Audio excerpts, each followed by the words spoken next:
আসসালামু আলাইকুম রহমতুল্লাহি ওয়া বারাকাতুহু। সম্মানিত দর্শক, আজকে আপনাদের মাঝে আলোচনা করব ৫ ওয়াক্ত নামাজের সময়সূচি, তাহাজ্জুদ সেহরির শেষ সময়, ইশরাক চাস্তের নামাজের সময়সূচি, ইফতারের শেষ সময়, নামাজের নিষিদ্ধ ওয়াক্তসমূহ, প্রত্যেকটা জেলা বিভাগগুলোর নামাজের সময়সূচি।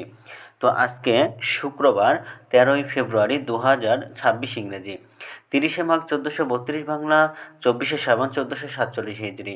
ঢাকা এবং পার্শ্ববর্তী এলাকার নামাজের সময়সূচিগুলো তুলে ধরব, তারপরে অন্যান্য জেলা বিভাগগুলোর নামাজের সময়সূচিগুলো তুলে ধরব। তো যে যেখান থেকে ভিডিও দেখছেন কমেন্ট করে জানাবেন। আজকে ঢাকা এবং পার্শ্ববর্তী এলাকার ফজরের নামাজের রক্ত শুরু হবে ৫টা ১৯ মিনিটে, শেষ হবে ৬টা ৩২ মিনিটে। জোহরের নামাজের রক্ত শুরু হবে ১২টা ১৬ মিনিটে, জোহরের নামাজের রক্ত শেষ হবে ৪টা ১৪ মিনিটে। আসরের নামাজের রক্ত শুরু হবে ৪টা ১৫ মিনিটে, আসরের নামাজের রক্ত শেষ হবে ৫টা ৩৪ মিনিটে।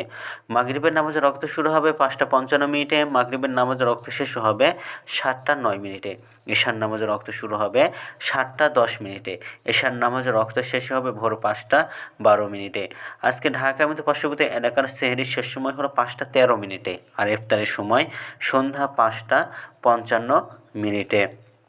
আজকের নফল নামাজের উত্তম সময় ইশরাকের রক্ত সকাল ৬টা ৪৭ মিনিট থেকে ৮টা ৫১ মিনিট পর্যন্ত, চাস্তের রক্ত সকাল ৮টা ৫২ মিনিট থেকে ১২টা ৯ মিনিট পর্যন্ত, এবং তাহাজ্জুদ নামাজের রক্ত উত্তম সময় রাত ১টা ৩০ মিনিট থেকে ভোর ৫টা ১২ মিনিট পর্যন্ত। নামাজের নিষিদ্ধ রক্ত হলো ৩টার সময়, সকালে ৬টা ৩৩ থেকে ৬টা ৪৬ মিনিট পর্যন্ত, দুপুরে ১২টা ১০ থেকে ১২টা ১৫ মিনিট পর্যন্ত, এবং সন্ধ্যায় ৫টা ৩৫ থেকে ৫টা ৫১ মিনিট পর্যন্ত।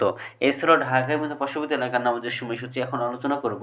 বিভাগীয় শহরের জন্য উল্লিখিত সময়ের সঙ্গে যেসব বিভাগের সময় আপনারা যোগ বিয়োগ করবেন তা হলো এই, অর্থাৎ আপনারা বিয়োগ করবেন চট্টগ্রামে ৫ মিনিট এবং সিলেটে ৬ মিনিট কম করবেন।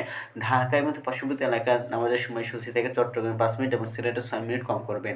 যোগ করবেন খুলনাতে 3 মিনিট, রাজশাহীতে 7 মিনিট, রংপুরে 8 মিনিট, বরিশাল 1 মিনিট বেশি করবেন।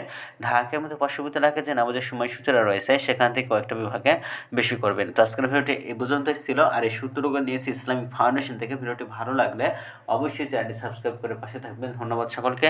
আসসালামু আলাইকুম ওয়া রাহমাতুল্লাহ।